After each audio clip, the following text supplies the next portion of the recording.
This is Matt, and this will be a video on how to download Ableton Live.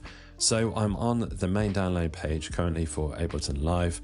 You can find the URL, it's ableton.com and then /trial. So I will include this link in the video description, so you can just click on the link and you'll wind up here. Now, Ableton will decide what your operating system is that you're currently using, so it makes it super simple. I'm on a Mac, so it has identified this as a Mac, but you can choose to download the Windows version. So there's a Windows 64-bit version as well. So if you're on Windows, use that one.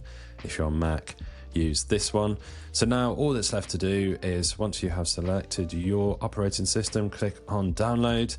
It will take us down here with some instructions on how to actually install, and the download will be instantly saved to your downloads folder. So depending on what browser you have, I have Google Chrome on a Mac, so it goes straight into my downloads folder. Yours might be different, and you will know that from obviously what downloads you do on a day-to-day basis.